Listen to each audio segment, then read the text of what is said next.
Okay, so this is just a simple sequence which came out of letting the opponent go instead of just finishing the submission at all times. So I was very inspired by this by the interview with Marcelo Garcia in Art Suave, the first video, where he talked a lot about he never finished a submission but always let him go. So I started to do that, and the more I let him go, the more like plan Bs I came up with. So this is the first one. It's like from an armbar, I'll let him go, bait him into doing a hitchhiker escape, and I set up the omoplata, and from there I'll let him go from the omoplata and then set up an armbar. That's it. Okay, so first thing I'll do, I'll just get a regular armbar. That could be from mount from any position. So I'll just get like a regular armbar like this, and I get to this position. So I've been here like a million times, and I've finished the armbar like a million times, so I know I can do it. There's no need to, in practice, there's no need to finish the armbar every time. I know I can do it. Maybe if I was in a fight or a tournament or something, I would try to finish it, obviously, but this is practice, so I'm gonna do something else instead of just finishing the armbar, because I know I already have the skill to do that. So when I get to here, I'm gonna bait him into escaping, and because he doesn't really know what's going on, I can kind of decide what escape he can do.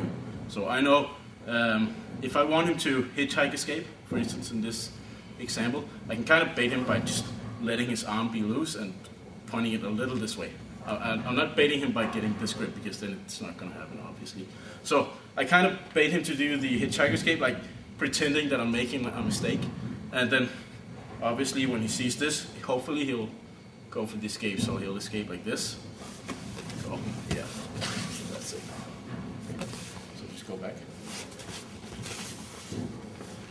So the cool thing about this is when I bait him, when I make him escape, I know what he's going to do. So I can allow myself to be one step ahead. So I make this opening for him, I make him escape, and as soon as I see him initiate the escape, what I want to do is I want to take both of my legs and put them down by his hip. So as soon as he starts to escape, I take both of my legs like this. Okay? So go back. This is one little motion that'll help a lot. So I'm here in the armbar like this, and I bait him into, I make him think there's an opening, and as soon as he starts to escape, I put both legs over here, and then I shrimp all the way over to get the omoplata position. So once again, I take the armbar like this, I make him think he can escape, and even while he's escaping, I'm already on my way to doing my move. So I'm really one step ahead here. So now I get the omoplata, and same with the omoplata. I know I can finish it because I've done it like a million times, so no need to do that. I want to develop my plan B game. And from here, what I started to do was just let him roll and see what happens. So that's like a really normal escape. There's other escapes, but if I have this arm loose, he'll most probably try to roll. I mean, most guys will do that, like this, yeah. So that's what I want him to do. So I'll bait him into, I'll make him think that he can roll. And turn around a bit. I'm like this, yeah. I get the omoplata, and I really don't want to finish it right now. I just want to do something else. So what I do is I control this wrist and pull it towards me really tight, and then I make him think that he can roll. So I make this arm loose, and then he thinks, aha, I can roll. And as soon as he rolls, what I'm going to do is, while he's rolling, I'm going to put my knees up like this. This foot is going to go up in his armpits, and this one is going to pull up so my knees are together. And what is really important here is I get this angle on my knees. Not like this and not like this. It has to be like 45 degrees. And then I pinch my knees together. And even though I don't have control of his head with my legs, this is super tight.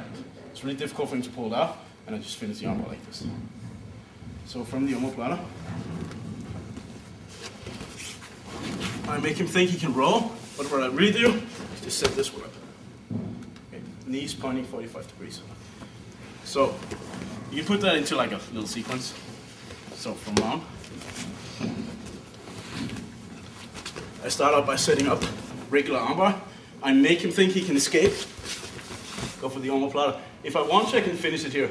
But what I want to do, just for practice, control his wrist, let him think he can roll, and then go for this one. And with all of this, it's really cool that I'm really one step ahead of him all the time. That's what I want to try to do.